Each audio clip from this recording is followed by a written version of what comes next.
깊이 있는 시선으로 오늘을 바라보는 뉴스 퍼레이드 문을 열겠습니다. 오늘의 주요 뉴스 보시겠습니다. 한국형 우주 발사체 누리호의 3차 발사가 오늘 오후 6시 24분 나로 우주센터에서 진행됩니다. 이번 발사에는 처음으로 관측 목적의 실용 위성이 탑재되는데 성공 여부는 발사 1시간 반 뒤에 발표될 예정입니다. 누리호가 성공적으로 발사되면 우리나라는 자력으로 우주 발사가 가능한 세계 7번째 국가가 됩니다. 이번 3차 발사 성공을 위해 300여 개의 국내 기업이 뭉쳤습니다. 가상화폐 관련 각종 의혹을 전면 부인하면서 민주당을 탈당한 김남국 의원이 일주일 넘게 잠적 중입니다. 민주당 내에서는 김 의원이 이미 정치적 사망 상태라는 평가가 나옵니다. 다음 달에 귀국하는 민주당 이낙연 전 대표가 당을 혁신하지 못하면 외부 충격이 생길 것이라고 밝혔습니다. 민주당의 전당대회 돈봉투 의혹과 김남국 의원의 코인 의혹 등 악재가 닥친 상황이어서 발언 배경에 관심이 쏠리고 있습니다. 저희는 잠시 뒤 돌아오겠습니다.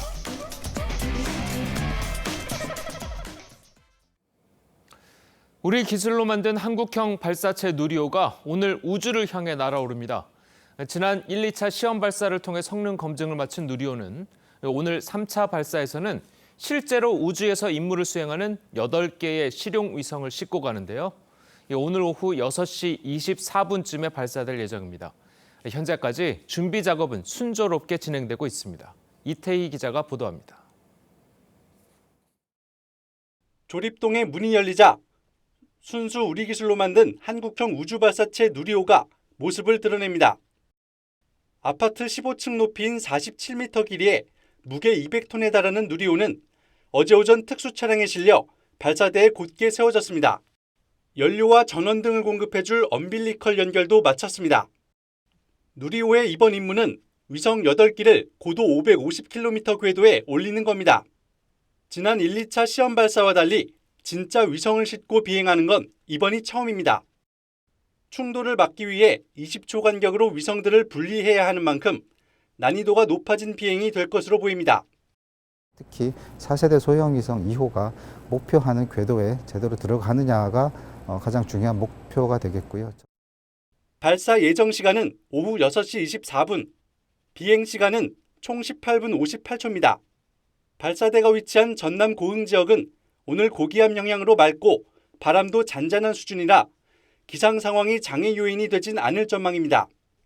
임무 성공 여부는 발사 후 1시간 30분이 지난 뒤 위성 초기 교신 결과가 나오면 결정됩니다.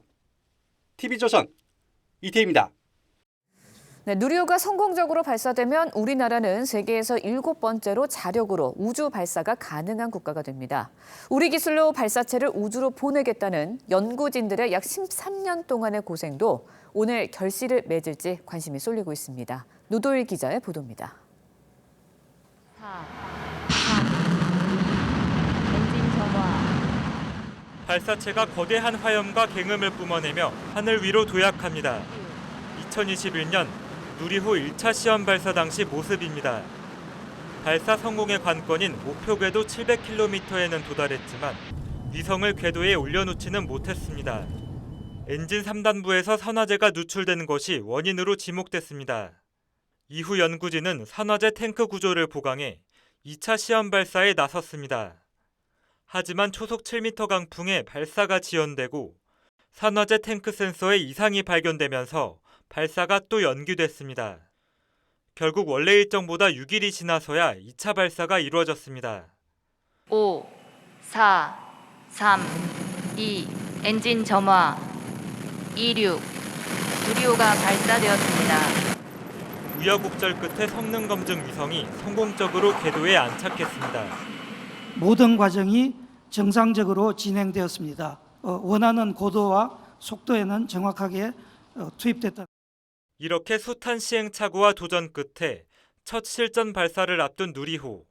13년 동안 달려온 우주 강국의 꿈이 마침내 이루어질지 온 국민의 기대와 관심이 전남 고흥 나로우주센터 발사대로 향하고 있습니다. TV조선 노도일입니다.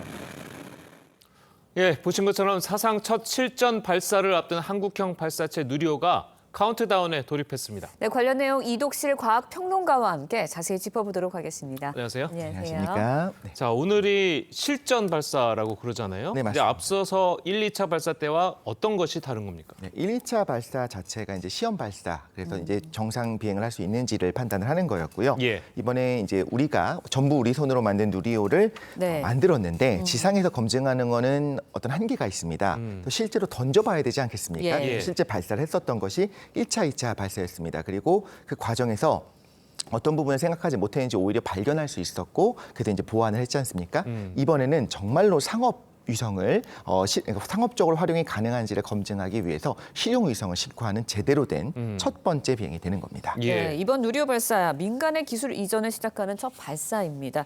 왜 중요한 건지 의미가 있을 것 같은데 어떻습니까? 네, 이번 3차 발사에서부터 한화가 이제 체계 종합 기업으로 같이 들어가기 시작하거든요. 그러면서 뒤에서 이번에는 항우연이 지금까지 전체적인 발사 과정을 총괄했기 때문에 네. 뒤에서 좀 보면서 노하우를 습득하는 과정으로 가게 됩니다. 예. 그리고 조립도 이제 하나가 하게 되고 이거는 지금까지는 정부 주도로 이루어졌었던 이 로켓 이 시스템 전체 발사체 시스템 전체를 이제 민간 기업으로 간다는 건데 다르게 말하자면 이런 비판들도 있었을 수 있습니다. 미국의 스페이스X 같이 이렇게 네. 이미 상업적으로 잘 발사가 되고 있는 그런 발사체가 있는데 왜 우리가 개발해야 되느냐? 바로 이렇게 상업적으로 사용이 가능하다라고 하는 것을 실제로 검증도 하고 세계적으로 보여도 주는 겁니다. 우리 발사체를 이용해도 좋습니다라고 예. 우리가 이제 상업적 이용을 시작하는 거죠. 그런 비판을 하시는 분들은 뭐 미국의 애플 핸드폰이 있는데 우리나라가 굳이 왜 삼성에서 전화를 만드냐 뭐 이런 그렇죠. 비판하는 거나 마찬가지겠네요. 맞습니다. 그리고 또한 또 유무형의 여러 가지 가치들이 있는 건데 지정학적 위치를 생각을 해보자면 예. 상업적인 발사뿐만 아니라 사실 우리의 발사체를 가지고 있다고 하는 것은 예를 들면 좀 민감한 기술이지 않습니까? 그래서 군사 위성이라든가 우리가 생각할 때 굉장히 해상도가 높은 어떤 그런 위성들을 우리 마음대로 쏘기 위해서는 사실 타국의 발사체를 이용한다고 하는 건 한계가 있습니다. 그래서 이것은 뭐 경제적인 걸 떠나서 꼭 필요한 기술 중에 하나를 확 습득하기 위한 과정이라고 볼 수 있습니다. 예. 네, 우리 산업화, 우주 산업화의 첫 발을 내딛게 되는 그 도약의 시작인데 대한민국 최초 이제 우수 발사체 로켓 나로호와는 어떤 차이가 있는 건가요? 네, 나로호는 사실 러시아와 공동 개발을 그렇죠. 했습니다. 사실 우리가 그림을 좀 그린다고 했을 때 밑그림, 예. 스케치를 먼저 그리고 그다음에 자세히 그려가면서 채색까지 과정을 가지 않습니까? 근데 처음에 그림을 그릴 때 처음부터 채색을 하는 건 불가능합니다. 그럼 어떤 식으로 하는 것이 가장 습득이 빠르냐라고 한다면 뒤에서 보면서 스케치하는 과정을 뒤에서 보고 하나하나 따라가는 게 제일 좋거든요. 예. 그런 과정에서 봤을 때 이미 선진 기술을 가지고 있는 러시아의 1단 로켓을 사용하고 그 과정에서 당연히 우리 기술진들이 놀고 있지 않았습니다. 그러니까. 동시에 30톤짜리 액체 연료 예. 엔진을 개발을 하고 있었고요. 그것을 밑거름으로 삼아서 이제 75톤 엔진을 개발하게 된 거거든요. 예. 그러니까 그때는 공동 개발을 통해서 기본적으로 우리가 발사체만 중요하다고 생각하지만 네. 전체적인 발사 노하우, 운용 기술 자체가 굉장히 어렵습니다. 해본 적이 없으면 거의 불가능에 가깝거든요. 예. 그것을 같이 했었던 것이 나로호였고 그 다음에 이제 이 모든 기술을 가지고 완전히 국내 기술로 만든 것이 누리호가 되는 겁니다. 예. 자, 이게 뭐 이제 나로가 네. 오늘 누리호가 오늘 좀 발사를 좀 잘 했으면 좋겠는데 어제 그 전남 고흥 지역에 소나기가 내려가지고 준비 작업이 살짝 좀 늦어졌다고 그래요. 네. 이게 좀 오늘 발사에는 좀 영향을 미치지 않을까요? 어떻습니까? 아주 폭우가 내린다면 좀 영향을 줄 수 예. 있는데 그게 아니라면 어느 정도는 이제 방수는 당연히 가능합니다. 예. 내부에 있는 뭐 연료의 뭐 양부터 시작해서 그 온도라든가 이 모든 것들을 생각해 보면 어느 정도 비까지는 다 괜찮은 상황인데 문제는 네. 점검 자체가 조금 늦어진 것이지 그러니까요. 이것이 뭐 치명적인 것은 아닐 거고요. 그래서 지금까지의 상태를 보면 상황을 보면 지금까지 무난하게 잘 진행이 되고 있고 안정적으로 잘 가고 있는 걸로 보입니다. 예. 네, 별다른 문제가 없다면 이제 오늘 오후 6시 24분쯤에 발사가 이뤄질 전망입니다. 네. 근데 2차 때보다 한 2시간 정도 지연이 됐다고 하는데 왜 네. 그런 거였던가요? 1차, 2차 발사는 시험 발사였지 않습니까? 근데 이번부터는 정말 고객을 태웁니다. 아. 그럼 말하자면 고객이 원하는 그 실용 위성을 태우고 고객을 원하는 곳에 그 시간에 그 장소에 데려다 줘야 됩니다. 근데 이번에 주 고객이라고 할 수 있는 것이 차세대 소형 위성 2호인데요. 예. 이 위성의 경우에는 레이더를 가지고 있는데 전력을 많이 필요로 합니다. 그러면 계속적으로 항구적으로 태양을 바라보고 있어야지만 전기를 계속 그렇겠죠. 생산할 수가 예. 있거든요. 생각해 보면 한낮에 위성이 지나간다고 하면 빠르게 지나가니까 저 지구 반대편에선 밤을 지나가게 됩니다. 그러면 햇빛을 받았다가 안 받았다 하게 되면 계속 발전이 불가능하겠죠. 그렇겠죠. 그래서 아슬아슬하게 해가 뜨는 지역과 지는 지역의 사이를 지나가게 됩니다. 그래서 항상 태양빛을 받을 수 있도록 24시간 태양빛을 받을 수 있는 그런 궤도를 돌게 되는데요. 그러기 위해서는 당연히 한낮에 쏘거나 한밤에 쏘면 안 되고 해가 질 무렵에 쏴서 이 궤도 자체가 이름도 예쁩니다. 여명 황혼 궤도라고 합니다. 예. 여명과 황혼 사이를 아슬아슬하게 지나가는 그런 예. 궤도에 올리기 위해서 저녁에 쏘는 겁니다. 네. 저녁에 쏘면은 그럴 일은 없겠지만 날이 어두워서 뭐 더 어렵거나 뭐 이렇지는 않나요? 네, 그렇지는 않습니다. 사실 미국 같은 경우에서 쏘는 것들을 보면 밤에도 많이 쏠 수가 있거든요. 그런 예. 것들은 가능하다라는 거고 어차피 눈으로 관측할 수 있는 거는 금방 끝나게 되고 그 다음부터는 데이터를 가지고 관측하는 거기 때문에 그것은 문제가 없는데요. 예. 오히려 이렇게 고객의 니즈에 맞춰서 얼마든지 궤도도 조정이 가능하고 발사 시간도 조절이 가능하다고 하는 것을 보여주는 것도 굉장히 의미가 있다라고 할 수 있겠습니다. 알겠습니다. 네, 기술적인 요인 외에 다른 변수들도 있을 것 같습니다. 어떻습니까? 네, 사실 날씨 아까 말씀을 하셨습니다만 비는 괜찮지만 만약에 바람이 많이 분다 혹은 번개 같은 경우에는 위험할 수가 있습니다. 전지 네. 장비가 망가질 수가 있기 때문에 그래서 지금 굉장히 많이 준비를 하고 대비를 하고 있는 상황에 있고요. 센서들이 좀 오작동을 일으킬 수가 있습니다. 지난 발사들도 보면 2차 발사의 경우에는 갑자기 좀 연기되기도 했지 않습니까? 예. 그 이유가 사실 안전을 기하기 위해서 연기가 된 건데 왜 오작동을 일으켰는지 그 분석을 해야 되는 겁니다. 그러면서 그대로 발사를 진행해도 좋을지 안 좋을지에 대한 판단을 대충 하기보다는 철저하게 다시 한번 하나하나 확인하는 과정이 있는 거고요. 사실 생각해보면 경고 알람 자체가 오작동을 일으킬 수도 있습니다. 예를 들자면 액체산소, 산화제로 집어넣고 있는 액체산소의 온도가 영하 183도입니다. 네. 어마어마하게 예. 낮은 온도죠. 그래서 로켓이 발사될 때 보면 옆에서 막 하얗게 부스러기로 예. 떨어지는 게 보여요. 그게 이제 얼음이 결빙한 상태에서 이제 대기의 얼음이 말하자면 떨어지는 건데 이런 경우에 센서가 우리가 생각하는 것처럼 아주 스무스하게 작동하지 않을 수도 있습니다. 이 모든 운용 자체도 노하우거든요. 예. 그런 면에서 봤을 때 모든 문제가 없이 오케이 사인이 나는지를 끝까지 우리가 지켜볼 필요는 있을 것 같습니다. 예. 네. 자, 이 누리호가 이제 발사가 되면 네. 이 비행 시간이 뭐 20분도 안 되는 것 같아요. 네. 총 비행 시간이. 네, 맞습니다. 자, 이렇게 오랫동안 준비를 했는데 20분밖에 안 날아가면은 좀 보는 입장에서는 좀 뭔가 좀 아쉽지 않나 이런 생각도 들 텐데 네. 그 과정에서 여러 과정이 좀 이루어지겠죠? 네, 맞습니다. 기본적으로 로켓이 다단 로켓이기 때문에 단 분리들이 좀 이루어져야 되고요. 예. 제가 이 포인트를 좀 같이 보면 좋겠다는 걸 좀 예. 짚어드리면요. 예. 발사 후에 1분 정도가 지나면 맥스 Q 지점이라고 해서 공압이 압력을 가장 많이 받는 지점이 도착합니다. 예. 그걸 넘어가게 되면 이 1분을 넘어가게 되면 오히려 대기가 희박해지니까 압력은 오히려 떨어지거든요. 그래서 1분째에 안전하게 갈 수 있느냐를 보는 게 첫 번째 포인트가 될 거고요. 125초가 지나면 2분 정도 지나게 되면 1단이 예. 분리가 될 거고요. 그다음에 234초가 지나면 페어링이 분리가 되는데 위성을 싸고 있는 위에 예. 껍데기가 그렇죠. 떨어지는 겁니다. 나로 1차 발사 때 예. 그게 이제 미분리가 있었었죠. 그다음에 272초가 지나게 되면 2단이 분리가 되고요. 그다음에 이제 783초가 되면 이때부터 위성 분리가 시작이 됩니다.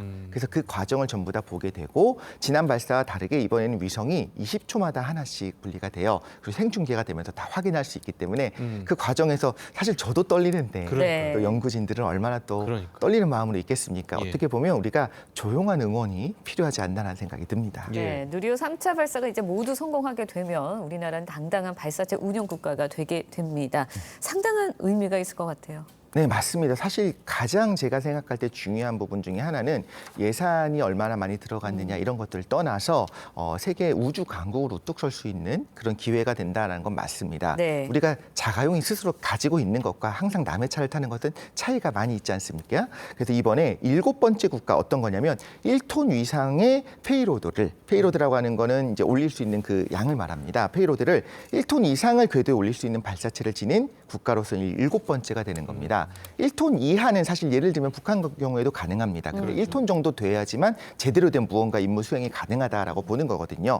이런 부분들 그래서 첨단 우주 기술을 지녔다라는 것이고 이게 이제 국격을 높이는 것이라는 생각이 들기도 합니다. 또한 아까 처음에 말씀드린 것처럼 상업적으로도 이제는 충분히 이용이 가능하다라고 하는 어떤 이야기를 사실 전 세계에 보여줄 수 있는 그런 기회가 되는 거겠죠. 자, 그렇게 중요한 건데 자, 지난번 이제 1차, 2차는 이제 시험 발사니까 얼마든지 이제 실패를 해도 네. 뭐 이해가 되고 네, 맞습니다. 시험이니까 뭐 다음에 잘하면 된다 이렇게 했을 텐데 오늘은 진짜 실전이잖아요. 네. 꼭 성공해야겠네요. 네, 그런 면에서 국민의 한 사람으로서도 정말 응원하지만 지금 또 연구진들은 얼마나 마음 졸이면서 그렇죠. 있겠습니까? 정말로 우리가 기도하는 마음으로 같이 응원했으면 좋겠습니다. 알겠습니다. 자, 오늘 말씀 여기까지 듣겠습니다. 잘 들었습니다. 고맙습니다. 감사합니다. 어제 오후 경기 여주시의 양계장에서 불이 나서 닭 30만 마리가 폐사했습니다. 여주시의 한 식당에서는 주인 부부가 조리 중에 발생한 화재로 화상을 입고 병원으로 옮겨졌습니다. 박소영 기자의 보도입니다. 불이 붙은 양계장에서 시꺼먼 연기가 뿜어져 나옵니다. 어제 오후 1시 반쯤 경기 여주시 가나무배에 있는 양계장에서 불이 나 사육 중이던 닭 30만 마리가 폐사했습니다. 양계장 6개 동 중 4개 동이 불타면서 소방관 100여 명과 장비 45대가 진화에 동원됐습니다. 소방당국은 산란장 구조물 용접 작업 중 불이 난 것으로 보고 정확한 화재 원인을 조사하고 있습니다. 불붙은 식당 지붕 위로 연기가 솟아오릅니다. 오늘 오전 0시쯤 경기 여주시 대신면에 있는 설렁탕 식당에서 불이 나 건물 한 동이 전소됐습니다. 불은 1시간여 만에 꺼졌지만 60대 식당 주인 부부가 화상을 입고 병원으로 옮겨졌습니다. 당국은 양념장을 만들려고 조리를 하던 중 불이 붙었다는 부부의 진술을 토대로 정확한 화재 원인을 조사 중입니다. 허연 연기가 산 중턱을 뒤덮었습니다. 어제 오후 4시 52분쯤 강원도 횡성군 서원면에 있는 구규림에서 불이 나 약 1시간 20분 만에 꺼졌습니다. 소방당국은 정확한 피해 규모와 함께 화재 원인을 조사하고 있습니다. TV조선 박소영입니다. 상승 마약 투약 혐의를 받는 배우 유아인 씨에 대한 구속 여부가 이르면 오늘 저녁 결정됩니다. 서울중앙법원은 오늘 오전 11시 마약류관리법 위반 혐의를 받고 있는 유아인 씨에 대한 구속 전 피의자 신문을 엽니다. 유 씨는 대마와 코카인, 프로포폴, 케타민 등 마약류 5종을 투약한 혐의를 받고 있습니다. 앞선 2차례의 조사에서 유 씨는 대마 외에는 투약 혐의를 부인한 것으로 알려졌습니다. 아프가니스탄전에서 2 다리를 잃은 네팔 출신의 퇴역 군인이 에베레스트산 정상을 밟았습니다. 한때는 우울증에 빠져 삶을 포기하려고 했던 적도 있었지만 도전을 통해 새로운 삶을 살게 됐습니다. 김자민 기자의 보도입니다. 의족을 한 남성이 빙하 위를 걷습니다. 혼자 힘으로 절벽도 오릅니다. 네팔인 하리부다 마가르시가 세계 최고봉인 8,849m 에베레스트 정상 등반에 성공했습니다. Yes, we did it. And I hugged all the Sherpas and just cried like a baby that I was so happy. 마가르시는 2010년 아프가니스탄 전쟁의 용병으로 참전 중 사제폭탄에 2 다리를 모두 잃었습니다. 한때 알코올 중독에 시달리고 극단적 선택까지 시도했지만 새 아이와 아내를 위해 다시 일어섰습니다. 일반인의 3분의 1 정도의 속도지만 포기하지 않았습니다. 등반 도중 극한의 날씨와 마주해 다른 등반객의 시신을 목격했지만 굴하지 않았습니다. One step at a time, we can climb the Mount Everest. 그가 등반을 결심한 건 장애에 대한 인식을 높이기 위해서입니다. कमजोरी सबैको हुन्छ तर त्यो कमजोरीलाई भन्दा पनि हाम्रो स्ट्रेन्थ के हो त्यसमा फोकस गरौँ त्यो भयो भने हामी much more better meaningful life बिताउन सक्छौँ. 양 무릎 위까지 모두 절단한 사람이 에베레스트에 오른 것은 마가르시가 처음입니다. TV조선 김자민입니다. 미국 백악관 인근에서 현지 시간 22일 트럭 한 대가 보안 장벽에 충돌해 당국이 조사에 나섰습니다. 운전자는 미주리주 출신 19살 남성으로 대통령과 부통령 살해 위협 혐의 등으로 체포돼 기소된 상태입니다. 용의자의 차 안에선 나치 깃발이 발견됐습니다. 이번 사고로 백악관 주변의 도로 통행이 일시 통제되고 호텔 투숙객들이 대피했습니다. 멕시코 수도 멕시코시티 인근에 있는 포포카테페를 화산의 활동량이 증가하면서 주민들에게 대피 준비 경고가 발령됐습니다. 화산은 지난주부터 많은 화산재를 내뿜고 있어 이로 인해 멕시코시티의 항공편 운항이 지연되고 있고 일부 학교는 폐쇄됐습니다. 당국은 인근 주민 약 300만 명의 대피 준비를 요구하는 황색 3단계를 발령했습니다. 호주 북동부 퀸즐랜드에서 현지 시간 20일 밤하늘의 유성으로 추정되는 물체가 떨어졌습니다. 일대에서 찍힌 영상에는 푸른빛을 띠는 물체가 지상으로 떨어지며 굉음과 함께 밤하늘이 낮처럼 환하게 밝아졌습니다. 전문가들은 이 물체가 화성과 목성 사이 소행성에서 떨어져 나온 유성체라고 추정했습니다. 가상화폐 의혹을 받고 있는 김남국 의원은 투자 위험이 큰 이른바 김치코인으로 수십억대 수익을 냈습니다. 특히 마블엑스 코인의 경우 상장 보름 전에 10억 원어치를 샀다가 상장 직전에 팔아서 3억 원 정도의 수익을 봤는데 이 내부 정보를 활용한 게 아니냐는 의혹으로 이어지기도 했죠. 해당 업체도 정보 유출 가능성을 인정했습니다. 한송원 기자입니다. 지난해 5월 김남국 의원이 거래한 마블엑스 코인입니다. 상장은 2주 뒤였지만 김 의원은 10억여 원을 이 코인에 투자했고 상장 직전까지 모두 처분해 3억여 원의 수익을 냈습니다. 김 의원이 이 코인을 가지고 있었던 기간 동안 가격은 3만 원대에서 최대 6만 9천 원까지 올랐는데 김 의원이 상장 직전에 마블엑스를 팔고 난 뒤 코인 가격이 급락하면서 정보 유출 의혹이 제기됐습니다. 마블엑스 측은 어느 누구에도 사전 정보를 제공한 사실이 없다고 강조했지만 국민의힘 코인게이트 진상조사단에 나와서는 유출 가능성이 있다고 입장을 바꾼 것으로 전해졌습니다. 사전 정보를 취득했을 가능성, 또 자금 세탁을 시도했을 이런 가능성에 대해서 같이 공감하면서 그 회사에서도 자체 조사를 통한 그런 내부 감사의 필요성에 대해서 조사단은 김 의원이 36억 원 규모의 위믹스 코인을 클레이페이로 바꾼 점을 지적했고 마블엑스 측도 김 의원이 코인 교환을 통해 돈을 숨겨놨을 가능성이 있다면서 자금 세탁 가능성을 언급한 것으로 알려졌습니다. 현금을 인출해놓고 위장용 통장을 들고 나와서 자금 세탁 목적이라는 의혹이 제기되고 있습니다. 실제로 클레이페이는 출시 6개월 만에 사실상 시장에서 사라졌고 조사단은 김 의원이 주로 사용했던 빗썸과 업비트의 관계자들도 불러 김 의원의 수상한 자금 내역도 추궁할 계획입니다. TV조선 한송원입니다. 가상화폐 관련 각종 의혹을 전면 부인하면서 민주당을 탈당한 김남국 의원은 일주일 넘게 잠적 중입니다. 민주당 내에서는 김 의원이 이미 정치적인 사망 상태라는 평가마저 나오고 있습니다. 신유만 기자입니다. 국회의원회관. 김남국 의원실 문만 굳게 닫혀 있습니다. 보좌진들은 김 의원이 서울에 있지 않다며 언제 돌아올지도 모른다고 했습니다. 안산에 계시냐고요? 그럼 여의도에 안 오시니까. 김 의원은 지난 15일 탈당 후에도 당 조사를 피하지 않겠다고 말했지만 처음에 당 진상조사를 요청한 게 바로 저였습니다. 피하기 위한 것은 절대 아니라고 말씀드리고 싶습니다. 정작 그 이후 일주일 넘게 모습을 감췄습니다. 그 사이 캐나다 총리 국회 연설과 소속 상임위인 법사위, 전체 회의와 소위에 모두 불참했고 5.18 민주화 운동 기념일 당일엔 나들이 복장으로 한 고속도로 휴게소에서 목격됐습니다. 당에서 공식적으로 소재나 활동 내역을 파악하고 있는 것은 없는 상황입니다. 하지만 김 의원은 지난 2020년 6월 국회의원이 상임위 회의와 국정감사에 불출석할 때마다 월 세비를 10%씩 깎는 국회의원 수당법 개정안을 공동 발의했습니다. 당내에서는 김 의원이 이미 정치적 사망 상태라는 평가와 함께 지도부의 안일한 대응에 대한 비난이 쏟아지고 있습니다.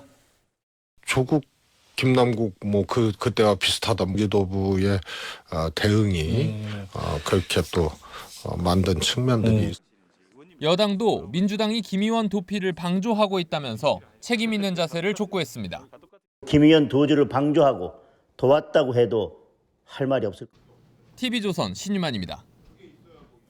전해드린 대로 김남국 의원이 거래한 게임 코인 마블엑스 측은 내부 정보가 사전에 유출됐을 가능성을 보고 자체 조사에 나서기로 했습니다. 네, 관련 내용 최진영 변호사, 조기현 변호사와 함께 자세히 짚어보도록 하겠습니다. 네, 안녕하십니까? 안녕하세요.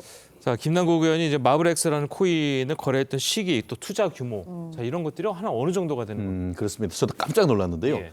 지금으로부터 딱 1년 전입니다. 그 2022년 4월 21일부터 5월 6일 정도 한 보름 정도 동안 거래를 했는데 예. 말씀하신 것처럼 지금 이게 그 마블엑스라는 코인 자체가 네. 상장되기 직전에 이제 거래가 시작됐는데 예. 거기에 전체적으로 한 3만 6천 개 정도를 이제 그 코인을 지속적으로 구입했는데요. 토탈 10억 원 정도를 구입했다고 합니다. 근데 그 구입을 하고 5월 6일 날 이제 그 상장이 되는데 그 직전에 모든 것을 다 팔았다는 거예요. 그래서 한 보름 정도 사이에 3억 2천만 원 정도의 실질적 이득을 봤다고 합니다. 문제는 뭐냐면은 상장되고 나서 그 코인이 급락해서 사실상 재산적 가치가 없어져 버린 것이죠. 그렇기 때문에 우리가 이것에 의혹을 제기하는 것은 단순히 돈을 벌었다는 것이 아니고 그렇게 값을 올렸다가 나중에 사실상 재산적 가치가 없어질 정도로 한다는 것을 내부적으로 미공개 정보를 안 상태에서 거래한 것이 아니냐 하는 그것이 이 사건 의혹의 핵심이라고 보인 것 같습니다. 아니 그러니까 우리가 보통 이제 주식이랑 뭐 코인이랑은 물론 조금 어느 정도 다르겠죠. 주식을 생각한다면 상장 직전에 이제 사서 상장을 하면 더 오를 거를 기대하고 상장할 때까지 갖고 있는 게 보통 사람들의 인지상정이잖아요. 그렇습니다. 그런데 상장 직전에 팔았다는 거는 좀 뭔가 있는 거 아니에요? 그렇기 때문에 지금 이 부분이 이제 그 수사의 핵심 포인트가 되는 것이죠. 네. 미공개 정보를 이용했는지 여부 이 부분이 되는 것인데 아시다시피 코인 같은 경우에는 제로섬 게임 누군가를 돈을 벌면은 누군가는 돈을 잃을 수밖에 없는 그런 내용 아니겠습니까? 결국 처음에 했을 때 저도 이제 포털 사이트에서 이 그 MBX 코인을 보니까 초기에는 조금 이제 투자해서 돈을 벌었다는 사람들이 있는데 문제는 상장되고 나서 급락했던 그 그래프를 볼 수 있지 않습니까? 그렇다는 점에서 최초에 어떤 식으로 해서 이 그 마블엑스라는 코인을 취득하게 된 것인지 그리고 또 판게 된 시점 자체도 절묘하게 가격이 급락하기 전에 팔았다라는 점에서 과연 이것이 단순한 코인 천재로서의 어떤 김 의원의 어떤 개인적인 역량이 발휘된 것인지 아니면 그것이 내부적인 정보를 활용을 해서 말씀하신 것처럼 상장한 다음에 보통 요즘 보면은 공모를 하면은 이른바 따상이라고 해서 처음에 그 공모했는 가격보다 몇 배가 넘는 그것을 예측하고 하는 것인데 오히려 공모해서 이제 공개되기 상장되기 직전에 모두 처분했다. 그리고 처분했는 직후에 모든 것 가격이 엄청나게 폭락했다. 이것에 대해서는 우리가 범죄적인 혐의에 대한 합리적인 의심이 있을 수 있기 때문에 이 부분에 대한 마블엑스 측의 내부적인 실사 나아가서 이 부분에 대한 추가적인 검찰의 수사도 필요한 것이 아닌가 생각을 합니다. 네, 말씀 주신 것처럼 내부 정보를 이용한 거래 아니었냐 이런 의혹이 일고 있는 건데 여기에 대해서 이제 마블엑스 측은 그 누구에게도 사전 정보를 제공하지 않았다라는 입장을 고수해 왔습니다. 그런데 어제 국회에서는 입장을 바꿨거든요. 여기에 대해서는 어떻게 보시나요? 글쎄요, 어제 그 국민의힘 TF를 만난 자리였습니다. 예. 근데 뭐 사전 미공개 정보의 구체적 내용이라든가 유출 경위가 구체적으로 논의될 수 있는 자리는 아니었을 것으로 보이고요.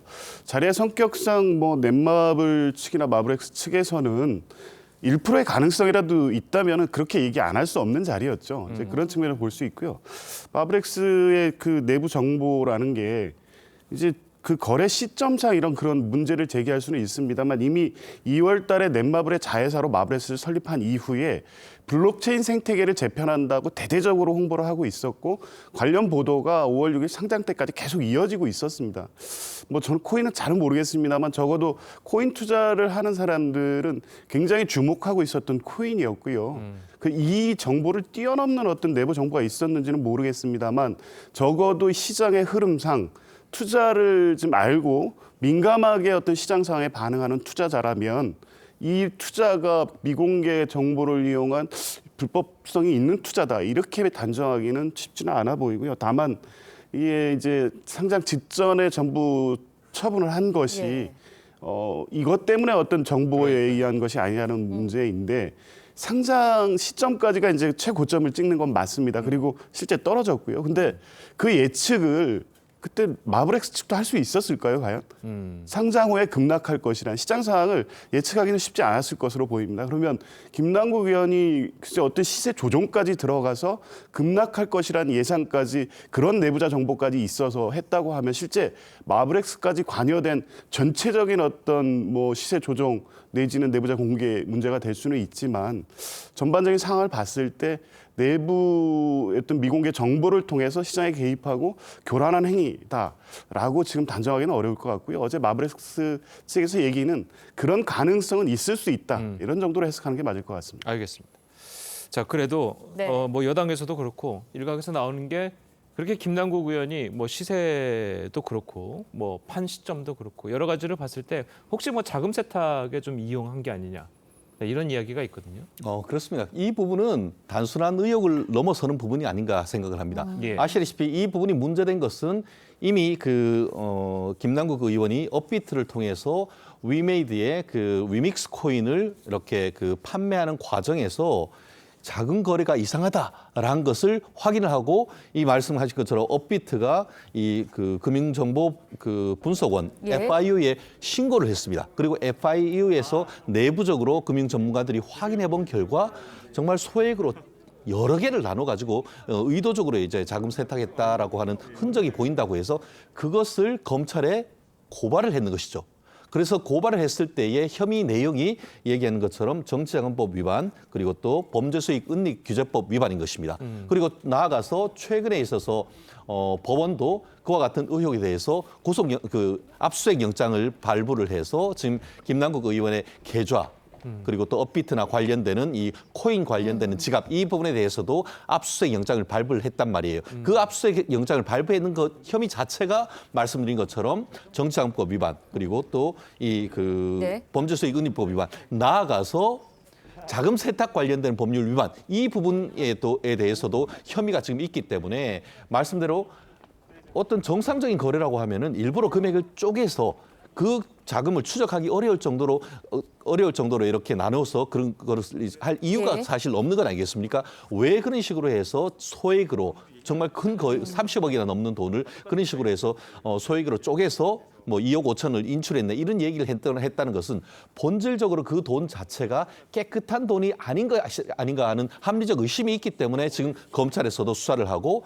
법원도 압수수색 영장을 발부하는 것이다. 이렇게 해석하는 것이 맞을 것 같습니다. 네, 그런가 하면 검찰이 이제 김남국 의원이 투자한 위믹스 코인과 관련해서 증권성 적용 여부를 검토 중인 것으로 알려졌습니다. 만약에 증권성으로 인정이 된다면 김남국 의원에 대한 앞서서 말씀해 주셨지만 이런 혐의 외에 다른 혐의도 추가가 되는 거 아닙니까? 자본시장법 위반이 당장 문제가 될 수 있습니다. 증권거래에서는 뭐 내부 주요 정보 이용 금지 이 조항이 있고요. 예. 또 거짓 시세 조종인 경우에도 처벌하게 돼 있습니다. 네. 이제 그 부분 때문에 지금 코인의 증권성에 대한 부분을 검찰이 검토하겠다는 보도가 나오고 있는 건데요. 어쨌든 현재까지는 코인의 증권성 인정한 이 판례 사례는 없습니다. 실제 그리고 자본시장법 4조에는 증권에 대해서 자세하게 정하고 있기 때문에 코인까지 포섭하기에는 쉽지 않아 보이고요. 그런 측면에서 보면 뭐 증권성이 인정이 되면 자본시장법에 따른 처벌 조항이 있기 때문에 그 사안에 대한 위법 행위가 있다면 당연히 처벌될 것입니다. 근데 증권성 인정 여부가 첫 번째는 문제이고요. 이제 검찰 수사 관련해서 보면 이제 어쨌든 이게 정치자금법 위반으로 압수수색 영장이 발부됐고 수사의 주요 이 범죄 혐의 사실은 정치자금법 위반입니다. 현재까지는. 근데 핵심은 실제 위믹스 코인으로 들어가던 초기 자금 흐름에서 그것이 김남국 본인의 어떤 재산에 의한 투자가 아니라 위믹스 측에서 뭐 에어드랍 형식으로 돈을 지급했다거나 아니면 제3자가 코인을 통해서 자금 은닉 방식으로 해서 정치인을 자금했다. 이런 쪽으로 들여다보고 있었는데 사실은 이거는 검찰이 계좌를 다 압수수색했기 때문에 거래 내역을 추적하다 보면 다 나올 수 있는 내용입니다. 근데 정치자금법 수사 관련해서 실제 확보된 어떤 증거를 통해서 혐의 입증이 쉽지 않아서 자본시장법 쪽으로 지금 선회하는 게 아닌가라는 부분도 한번 생각해 볼 수는 있는데요. 법리적으로는 어쨌든 검찰이 자본시장법까지 적용을 검토할 수 있기는 하지만 뭐 증권성 인정되기도 쉽지 않고 예. 관련된 범죄 혐의 사실을 입증하는 것도 쉽지는 않기 때문에 이제 그 부분은 향후 검찰 수사를 지켜봐야 될 것 같습니다. 그럼 지금 현재 법상으로는 코인 관련해서 사전 정보를 취득해서 시세 조작을 했다거나 이런 관련해서는 코인만 가지고는 처벌하는 조항이 없습니까? 예, 처벌 조항은 없습니다. 거기에서 이제 지금 뇌물이라든가 지금 자금 은닉, 정치 자금이 그렇게 들어가서 이제 거래가 됐다는 부분을 적용하지 않는 한 예. 이 코인 자체를 가지고 처벌할 수 있는 법률 조항은 없습니다. 알겠습니다. 자, 그래서 또 네. 김남국 의원의 이야기를 좀 계속해 보자면 김남국 의원이 지금 계속 잠적 중이잖아요. 그런데 이 김남국 의원이 예전에 저희가 이 보도 발의를 했던 법안을 좀 찾아보니까 상임위 회의 등에 이제 불출석할 때마다 월 세비를 10%씩 감액하자 이런 법안을 이제 발의를 한 적이 있어요. 네. 이런 법안을 발의한 적이 있는데 이제 본인이 지금 잠적을 한 상태거든요. 자, 왜 김남국 의원이 지금 현재 잠적을 하고 사실상 잠적이라고 해야 될 것 같습니다. 사실상 잠적을 하고 있다고 보십니까? 한마디로 뭐 우리가 범죄 혐의로 왔을 때는 방어권 보장을 위해서 한마디로 본인도 변호사지만 변호인을 통해 가지고 사안에 대한 대비를 하기 위해서 잠적을 했다라고 볼 수는 있을 것 같습니다. 그렇지만 본인 스스로가 조금 전에 얘기하신 것처럼 세비를 열심히 일하지 않을 경우에 반납하겠다라는 것까지 발의하고 또 본인 스스로도 청년의 대변인이다라고 하셨던 분이 청년들이 네. 가장 분노하는 이 코인 사태와 관련해서 본인들이 이 방어권 보장이라는 취지로 해서 잠적을 했다라고 한다고 하면은 스스로 모순되는 것 아니겠습니까? 과연 의원 자격이 있는지에 대해서 의문이 제기될 수밖에 없는데 단순히 이런 정치적인 맥락을 넘어서 만약에 이 사건이 형사적인 문제가 된다라고 했을 때 계속 잠적을 했다? 그러면은 결국 도주 우려, 증거인멸의 우려가 있다라고 해서 검찰이 구속영장 내지 체포영장을 청구하거나 발부할 수 있는 그런 사안이 되기 때문에 아마 본인으로서도 계속 이렇게 잠적하기는 어려울 겁니다. 어쨌든 간에 본인의 방어권 보장하기 위해서 준비하는 건 좋습니다. 그렇지만 지금 같은 경우에 민주당이 계속 지금 보면은 올해 들어서 임시회에서 계속 회기 중에 아니겠습니까? 회기 중에 저는 묻고 싶습니다. 정말 국회 사무처에 휴가를 냈는지 휴가를 내고 갔다고 한다고 하면은 뭐 저희가 뭐라고 얘기할 수가 없겠죠. 그렇지만 지금 계속 상임위와를 비롯해서 회기가 계속되고 있는 와중에 이렇게 무단 결석을 한다라고 하면은 일반 회사 같은 경우에는 무단 결근은 결국은 해고 사유가 되는 것입니다. 국회의원의 해고는 뭐죠? 결국은 자격 상실을 해서 의원직 사퇴해야 될 수 있는 그런 부분이기 때문에 단순히 이제 본인의 직뿐만 아니고 경우에 따라서는 뭐 정치자금법 위반 내지는 이것이 직무 관련돼서 뭔가 외부로부터 돈을 받았다라고 할 경우에는 뇌물죄 이런 부분과 관련해 가지고 구속영장이 청구될 수도 있는 부분이기 때문에 적극적으로 지금 조사와 수사에 임하는 것이 본인의 미래를 위해서도 좋겠다 이렇게 조언을 드리고 싶습니다. 국회의원도 휴가를 낼 수 있습니까? 공무원이니까요. 뭐 그 분 자체가 이제 못 내는다고 할 수도 없겠죠. 왜냐하면 공무원도 연가에 관한 규정이 있으니까 실질적으로 공무원들 같은 경우에 회기가 아닐 때는 휴가도 가시고 하는 것으로 알고 있습니다. 근데 그와 같은 정상적인 절차를 거쳐야 되는 것이지 하물며 대통령 같은 경우에도 하루 쉬고 싶을 때는 연가를 냅니다. 그런데 공무원의 국민의 어떤 대표가 지금 이와 같은 모든 국민들의 어떤 초점을 받고 있을 때에 잠적을 한다는 것은 사실 국민의 눈으로서는 납득할 수 없는 일이라고 볼 수밖에 없을 것 같습니다. 네. 김남국 의원이 이제 일주일 넘게 모습을 드러내지 않고 있다 보니까 말씀하신 것처럼 증거인멸, 도주 우려 있는 거 아니냐 이런 주장도 일각에서 나오고 있는데 그러면서 이제 민주당이 결국 김남국 의원의 도주를 방조한 거 아니냐라는 비판도 일고 있거든요. 어떻게 보십니까? 글쎄요, 민주당에서 뭐 김남국 의원의 신병을 확보할 수 있는 방법은 있는 게 아니잖아요. 물론 김남국 의원이 아마 일부 기자들하고 뭐 친했던 의원들하고는 계속 소통은 하고 있는 것으로 알고 있습니다.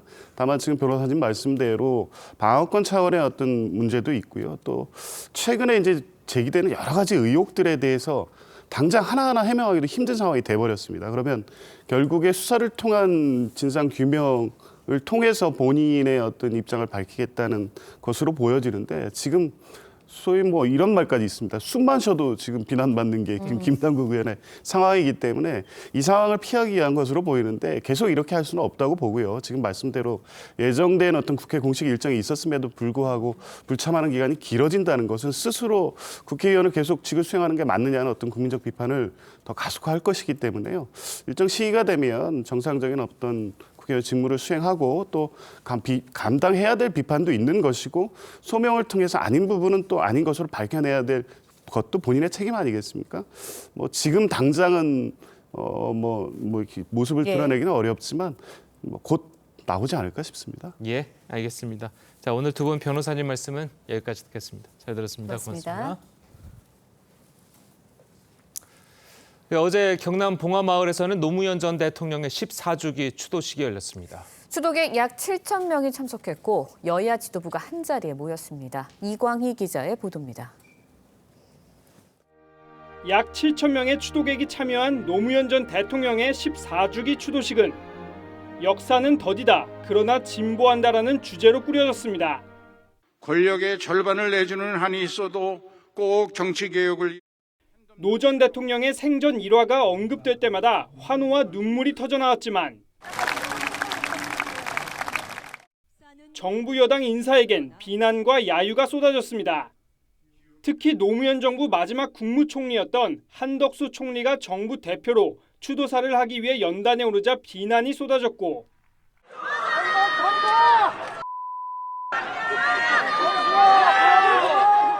사회자의 자제 요청에도 소란은 이어졌습니다. 깨어있는 시민의 자세 부탁드리겠습니다. 야유는 연설이 끝날 때까지 계속됐습니다. 야권에선 문 전 대통령과 김진표 의장을 비롯해 이재명 대표 등 민주당 의원 60여 명이 대거 참석했고 정부 여당에서도 한덕수 국무총리와 이진복 정무수석, 김기현 대표가 참석했습니다. 추도식에 앞서 문 전 대통령과 이 대표는 권양숙 여사와 이해찬, 한명숙 전 총리와 2시간 가까이 점심 식사를 함께했습니다. 행사 직후 이 대표는 민주주의가 퇴행하고 있다고 했습니다.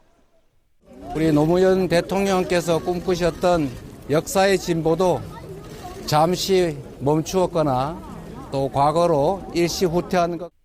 국민의힘 김기현 대표는 노무현 정신에 대한 존중을 강조했습니다. 노무현 전 대통령에 대해서 생각과 철학을 달리한다 하더라도 그에 대한 존중의 뜻을 표하는 것이 마땅하다고. TV조선 이광희입니다.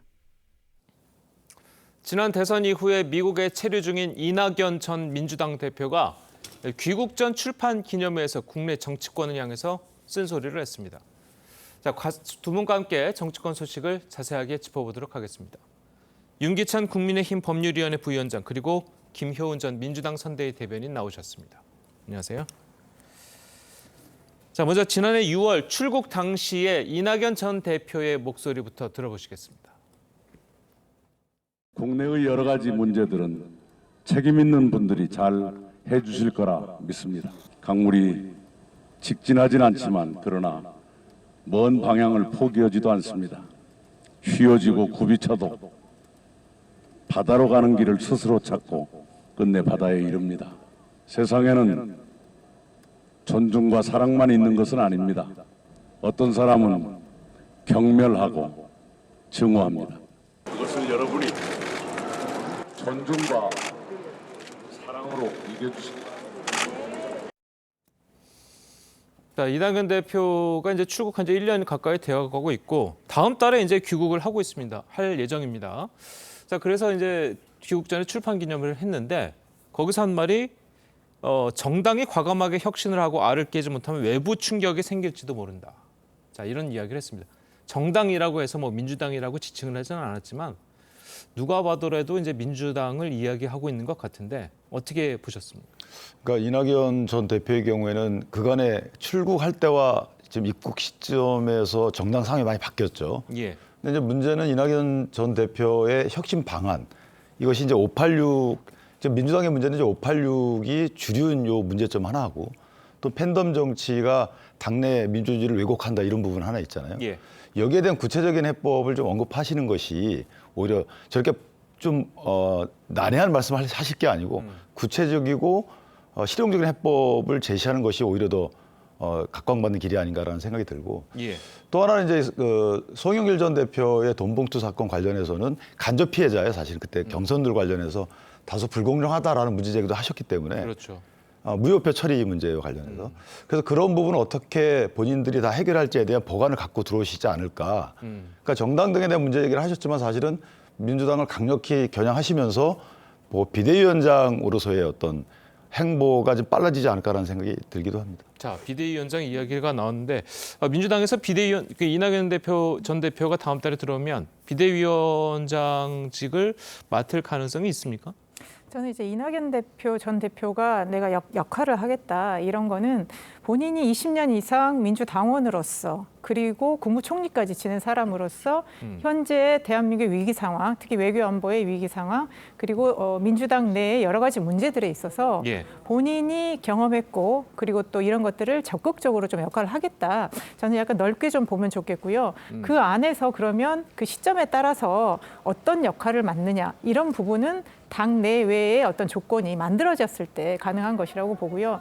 다만 이낙연 전 대표가 어제 상당히 구체적으로 얘기를 한 것을 보면 예. 지금 뭐 민주당의 여러 가지 문제들이 산적해 있고 지금은 민주당뿐만 아니라 한국 정당의 위기이고요. 특히 이제 밖에서 볼 때 워싱턴이라는 전 세계를 움직이는 그런 곳에서 한국을 바라봤을 때는 한국 안에 있는 국민들보다 훨씬 대한민국의 상황이 걱정스러운 상황입니다. 그렇기 때문에 1년 동안 공부한 걸 가지고 대한민국의 생존 전략이라는 외교 안보와 경제 정책에 대해서 책을 썼기 때문에 저는 그걸 바탕으로 국민들한테 대한민국의 변화, 특히 민주당의 쇄신, 혁신에 대해서 상당히 강한 주문을 하지 않을까 그렇게 예상하고 있습니다. 자, 해외 나가면 이제 다들 애국자가 된다고 그러잖아요. 그래서 이낙연 전 대표도 어쨌든 뭐 비슷하실 것 같은데 그래도 좀 지지자분들은 좀 더 정확하게, 좀 더 이제 세부적으로 민주당에 대해서 언급하고 좀 쓴소리를 해주길 바라지 않을까요?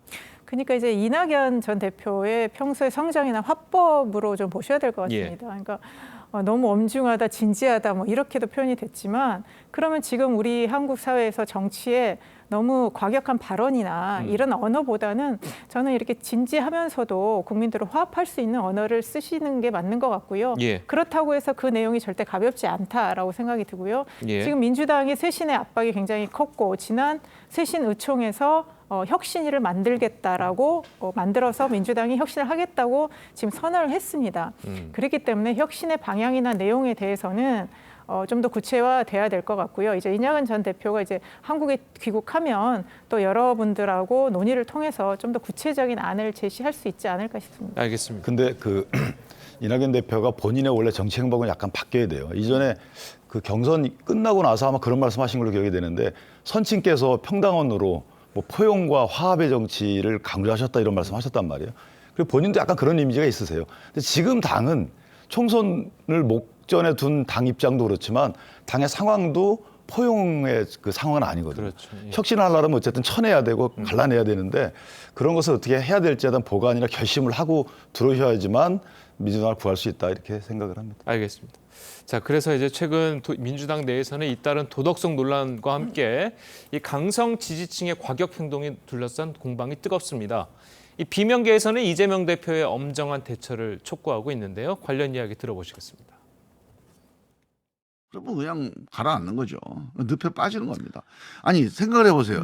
이런 식으로 좀 생각이 다르다고 해서 막 집단적으로 공격을 하고 폭력을 하는데 일반 국민들이 내 주권을 거기 맡기겠습니까? 내 생각이 저희 가면 존중받지 못할 텐데 어떻게 거기다가 표를 보탤 수 있겠어요? 강성 팬덤과 민주당이 절연을 해야 되는데 그 절연할 수 있는 유일한 방법은 그 강성 팬덤들로부터 혜택을 받는 사람이 스스로 결단하고 끊어내야 됩니다. 자, 이재명 대표가 처음으로 이 문자 폭탄 보낸 강성 당원 있잖아요. 여기에 대해서 이제 제명을 지시를 했습니다. 자, 이게 이제 비명계 의원들의 조금 들으신 것 같은 그런 요구에 화답을 했다 이렇게 봐도 될까요? 뭐 그런 취지로 보이지만 저는 잘못됐다고 봐요. 왜냐하면 당원의 자격을 박탈하는 거는 큰 의미가 없어요. 예. 그 당원이 만약에 선출직에 가거나 할 때 공천의 불이익을 받는 뭐 이 정도의 그 불이익이거든요. 그렇다면 당원을 갖다가 제명하는 등의 제재를 가할 게 아니고 여기에 동조하시는 의원님들이나 그 정치인들 어느 정도 레벨업돼 있는 정치인들을 거기에 대해서 징계를 해야 되는 거죠. 징계하거나 그걸 자제시키거나 거기를 행로를 바꿔야 되는 것이지 예. 이런 어떤 것이냐면 뭐가 문제 제기하는 국민을 갖다 징계하는 거와 똑같은 거거든요. 그래서 당원에 대한 징계는 뭐 불가피했겠지만 저것이 어떤 전조현상이다라고 보기는 어렵고 저는 그 당원의 강성 이미지에 동조하는 의원들이 자제를 하거나 거기에 대한 징계 조치를 나아가야 되는 것이 원래 본질적인 조치다. 그렇게 생각을 합니다. 강성 당원들의 동조하는 의원들에 대한 뭐 조치가 있을 수 있습니까? 당내에서? 그러니까 그간의 이제 여러 어떤 팬덤의 문제점에 대해서 많이 지적이 됐지만 그래도 가시적인 조치를 취했다는 것 자체는 저는 진일보하다고 생각을 하고요. 예. 그러면서 자유로운 의사 표현이라는 이름으로 과하게 사람 인신 공격을 하거나 결국 민주당에 해를 끼치고 정치 문화 전체를 나쁘게 하는 거는 당연히 제재를 받아야 되고요. 저는 윤 변호사님 말씀하신 데 동의하는데 그러면 결국 팬덤으로부터 포위돼서 이익을 받거나 또는 팬덤의 이 과한 걸로 인해서 굉장히 본인의 소신을 펼치기 어려운 의원들이 있었습니다. 예. 그렇기 때문에 이 팬덤으로부터 자유로울 수 있는 환경을 만들어줘야지 국회의원이 국민의 대표성을 가지고 얘기를 할 수 있고요.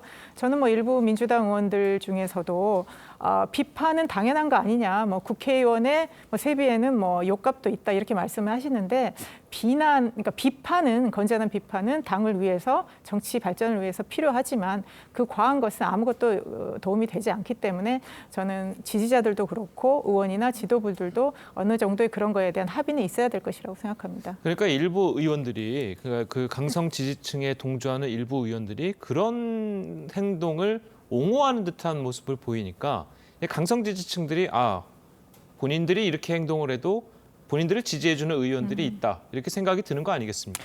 그러니까 또 그런 생각을 갖고 있는 의원님들은 또 그게 옳다고 생각을 하시는 것 같습니다. 예. 특히 이제 당내 여러 이견에 대해서 서로 워낙 이제 생각이 다른 입장에 있으면서 이게 옳다고 생각하시는 의원님들은 이거에 대해서 지지를 표명해 주는 또 당원들의 뜻을 또 따를 수밖에 없는 그런 어느 정도의 서로 이제 일치하거나 아니면 어쩔 수 없이 끌려가는 부분이 있지만 그 부분에 있어서 과한 부분은 당에서 어느 정도 적절하게 조정을 해주는 것이 맞다고 봅니다. 예, 알겠습니다.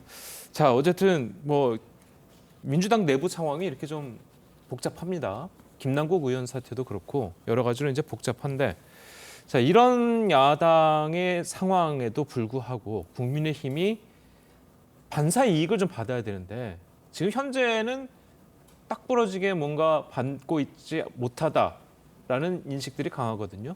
왜 그렇다고 보십니까? 국민들이 아마 정치권을 비슷한 잣대로 보는 거예요. 그러니까 잣대는 동일하지만 그 언저리에 있다라고 평가를 하는 것 같아요. 그러니까 전수조사라는 말 나오는 그 이면에도 그런 인식이 바탕이 돼 있는 것 같고, 그러니까 사실은 이제 국민의힘이 도덕적으로 우위를 점해야 되지만 거기에 대한 입증이 안 되고 있는 거잖아요. 문제가 안 터졌을 뿐이다라고 국민들은 생각하는 것 같고, 그래서 국민의힘이 저렇게 민주당을 비난만 하고 있을 건 아닌 것 같고, 저 부분은 사실은 이제 대변인 논평 등을 통해서 나가면 되는 거예요. 그럼 국민의힘이 할 일은 정책이라고 저는 생각을 합니다. 그러니까 대통령이 추진하는 정책에 그러니까 민주당을 통해서 지금 의석수에 밀려가지고 큰 뒷받침 못하고 있지만 정책 추진을 위한 뭐 여러 가지 수단이 있거든요. 거기에 대한 끊임없는 추진이라고 봅니다. 그러니까 3대 개혁 과제에 대해서 흔들림 없이 추진해야 돼요. 이게 당분간은 지금은 욕을 먹고 지지율이 하락하는 듯 보이지만 어쨌든 집권 여당의 숙명이거든요. 거기에 따라서 뭔가 추진해 나가는 이런 모습을 국민께 보여주면 지금 외교적인 성과에 대한 국민적 인식도 달라지고 있잖아요. 처음에는 일본 갔다 오고 나서 야당의 그런 공세에 밀려가지고 지지율이 떨어지고 있었지만 지금 초지일관, 그러니까 국제정세 변화에 따른 대통령 행보가 국민들이 볼 때 맞는 것 같다라는 인식이 이제 전환되고 있거든요. 똑같습니다. 정당도 여당이 할 일은 정책 추진이다. 입안하고 추진하고 법안 부결되면 어때요? 그건 민주당이 책임져야 되는 부분이라서 부결될 거기 때문에 하지도 않는다 이런 부분이 아니고 그러니까 뭐 최고위원회에서 여러 가지 말들이 나오지만 저는 정책적인 말들이 많이 나오는 것이 국민적 시각에서 볼 때 미지근하지만 나중에 언젠가 대표진다. 그렇게 생각을 합니다. 알겠습니다. 자, 민주당도 지금 뭐 고민이 많을 것 같아요. 특히 2030 지지자들의 이탈에 대해서 좀 상당히 충격을 좀 받고 있을 것 같은데 다시 끌어올 보관이 있습니까? 그러니까 지금 이제 청년층의 그 지지가 굉장히 중요해졌고 특히 이게 2030이 앞으로의 선거를 좌우한다 이런 입장입니다. 그래서 최근에 이제 일련의 민주당의 여러 악재, 특히 이제 김남국 의원의 코인 같은 경우는 이제 젊은층들을 상당히 불편하게 했기 때문에 이런 부분에 있어서 민주당이 진실을 밝히고 또 청년을 위한 진정한 정책을 하면 될 것 같고요.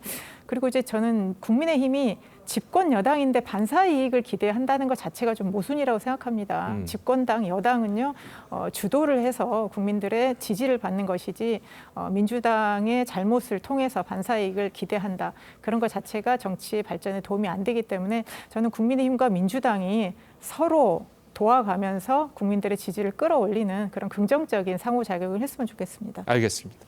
자, 오늘 두 분 말씀은 여기까지 듣겠습니다. 잘 들었습니다. 고맙습니다.